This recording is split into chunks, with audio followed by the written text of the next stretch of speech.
everybody, Ken here from Marshall Trains. I know it's been a long time since we've done a layout update, but we're going to get into that today. Life kind of got in the way for a while, and until very recently, around Christmas time, this entire layout was covered with boxes and other things that prevented me from running trains, or from actually doing anything really with the layout. Now, let's talk about the future. A part of what you're looking at is actually going to become storage. Kind of need a lot more storage than I currently have, so the layout's going to have a little bit of a different look to it when we're all done. A chunk of it's going to disappear, but let's not look at that as a bad thing. It's actually going to give us an opportunity to correct some issues that we've had and to maybe make it a little more fun. I don't know, we'll see, but let's get into some of these details. So what we're looking at right now is the west end of the layout, and this is the area that's going to be under the most construction. Most of this area here is going to become storage. Now, things that I like about the current layout is the size, obviously. It's very large. If I pan down here so that we can see the east end, I believe we're talking about 40 to 44 feet. So we're going to chop off probably about 10 to 12 feet of that to create some storage area down here at this end. But again, let's not look at that as a bad thing. It's going to allow us to create a little bit different layout. Now, some things that I like about the current layout are these shelves that I built. I built these from scratch, and I have them all along the length of the front of the layout. If I pan down here to the other end, you can see some of the storage that I'm talking about I need additional space for. But if you look down here, I've got all of these, and it holds just about everything that I have with maybe a little bit of space for some extra. None of these are going to go away. I believe I've got an idea that's going to allow me to make at least part of these into maybe some tables or support for an island where I can do my staging. Now, some of the problems. The idea of this drawbridge, which if I lift it here, is what allows access into the middle of the layout. It was a great idea, but in practice, it has created some electrical problems. The fact that we don't have a continuous loop of wiring creates problems with dead areas on the layout that in some places the trains run really, really smooth, but in other places they will actually just stop altogether. I have two of the Lionel power packs, and it's still not enough. So either I'm just not that good at wiring or something. Anyway, in the new design, the bridge is definitely going to stay, but it's not going to be a drawbridge anymore. It will span a small area, and we'll have it open underneath and everything, but it will be a part of a contiguous wired layout. Other problems with the current layout is when I started buying track, I didn't know what I was doing.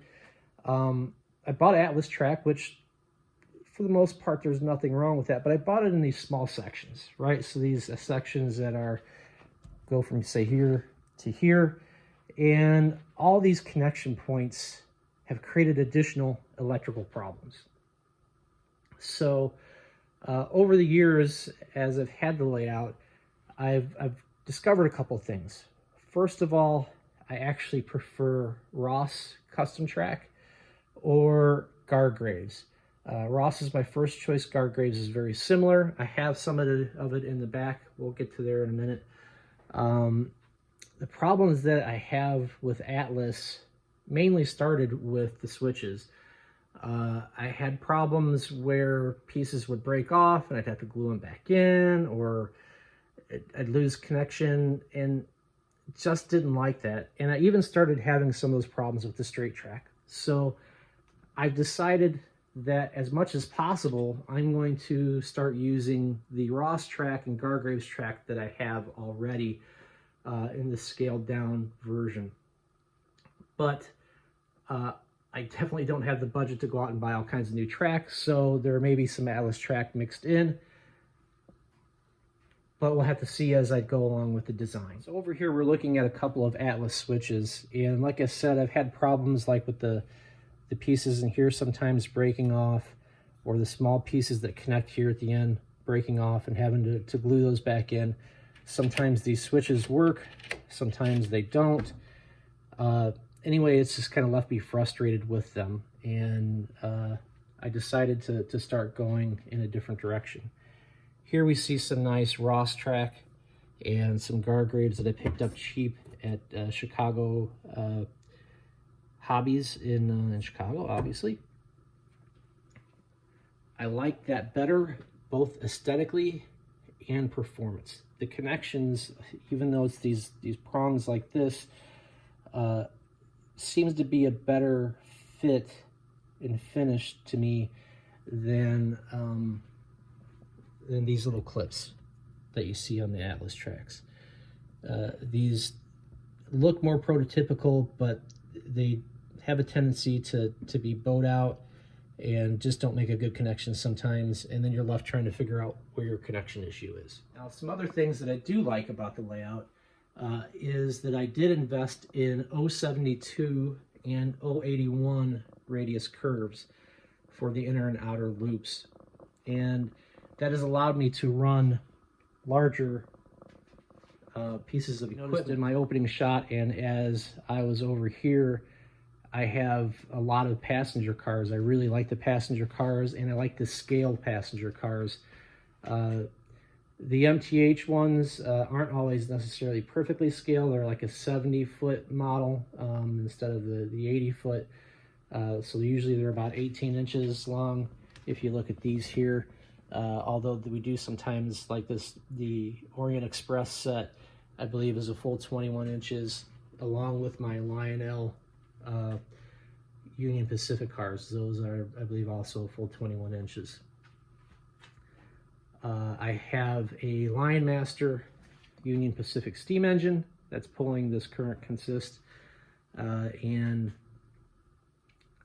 yeah, I just really like the passenger cars more than I like the freight, at least at this point. Although I do have some freight, I don't really have a lot of scale freight. The collection also includes this Lionel 911 First Responders engine, along with some post-war stuff from my father-in-law. Here we see some of that. I also have a couple of original Lion Chief Polar Express and Hogwarts Express, and a miscellaneous group of other rolling stock Christmas stuff, obviously, some older post-war stuff, and some cars, a few buildings.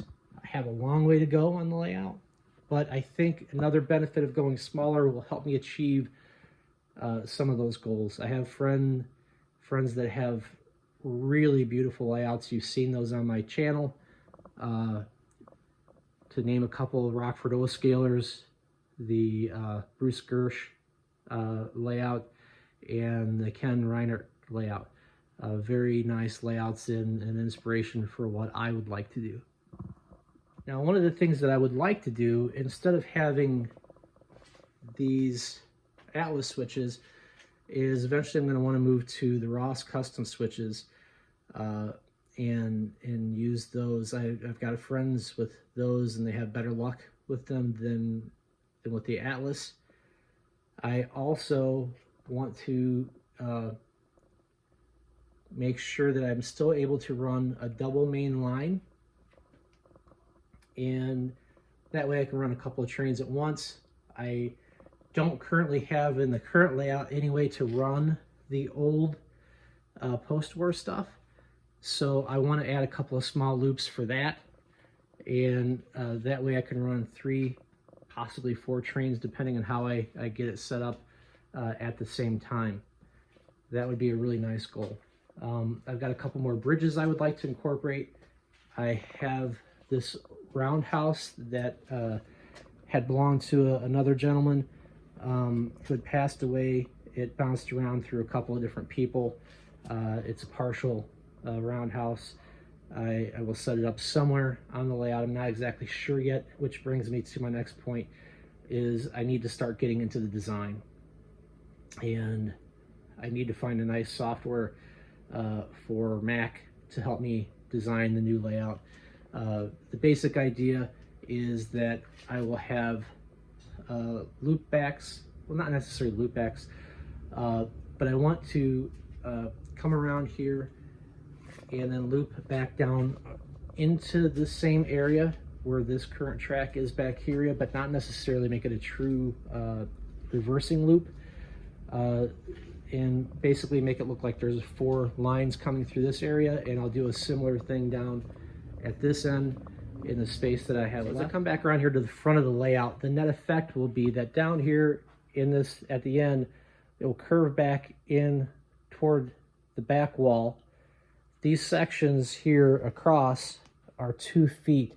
The idea is to move most of this front part of the layout back against the other existing part to create a section that's 4 feet wide and roughly 30 feet or so long, and have it dog bone around at both ends. And that'll create some more space here in the middle to maybe have some seating, maybe do some more display shelves, and create something that's easier to get to and work on, not have to do a walk through or a duck under. That's a major goal. My in-laws live with us. My father-in-law loves the trains, and I want to make it easy for him to use as well.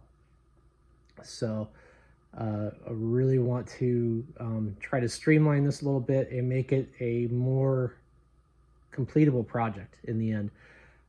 Because right now, with the size that it is, I just don't have the time or the budget. Really, the budget's a really big driver to finish it out in a very detailed, scenic way, or to add to the roster of engines in rolling stock that I would eventually like to have. Thanks for following along as I kind of haphazardly walk through the plans. Anyway, thank you for watching, and I will try to bring you along on this journey as much as possible. Like I said, next step is to try to get some good software to help me plan this out and to start the cleanup. As you can see, there is a significant amount of it to do.